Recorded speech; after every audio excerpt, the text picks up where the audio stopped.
আরে শালা রে পোলাটা না কি করি আমি বা পোলাটা পরীক্ষা দিল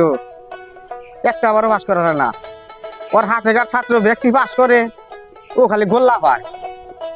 হ্যাঁ পোলার হরমোনের সমস্যা আছে। পোলারে এনগাতে দুধ খিলাম প্রতিদিন দুধ খিলামো গরু দুধ খিলামো দিয়ে তা পোলাটার মাথায় বুদ্ধি হয় কিনা খালি পরীক্ষা দেয় খালি ফেল করে খালি ফেল করে। যাই আজকে আব্বার বলে যাই কত মাসের বাপ মাও হ্যাঁ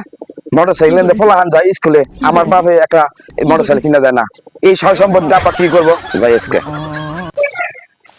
আব্বা ওই আব্বা আমার আজকে একটা মোটরসাইকেল কিনে দেন রাখবো কত মাসের পোলাহান মোটরসাইকেল স্কুলে যান আমি মোটরসাইকেল স্কুলে যাবো তাছাড়া আমি স্কুলে যাব না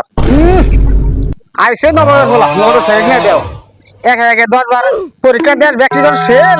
তোর হাতে থেকে ছাত্র ব্যক্তি তো পাস করে তুই কেন ফেল করছ তোর মাথায় কিছু আছে? হ্যাঁ তোর মাথায় কিছু আছে? মোটরসাইকেল করো তোর মোটরসাইকেল কিনে দেবো তুই তো মোটরসাইকেল চালাবে দিবি খাইতে তোর মাথায় তো বুদ্ধি নাই। হন আজকে বাজারে দেবো তোরে বাজারে নিয়ে যা 10 কেজি দুধ কিনামু দুধ কিনামু সকালে প্রতিদিন 1 গ্লাস করে দুধ খাবি এই তো তাও মাথায় বুদ্ধি হয় কিনা। আব্বার যা কথা দুধ খাইলে যদি মাথার বুদ্ধি ভালো হইতো আমি না দেখি গরুর বাসন না হারা দিনই গরুর দুধ খায় তাও না ওরা যায় মাইসের খেতে ধান খায় তাহলে ওগুর বুদ্ধি হলো নাকে হুমুন্দি কয় গিরা এই আরাম দাদা আর কি রে কি বিলাস লু বাজারে লু গরুর হাতার মাংস পেক হইলো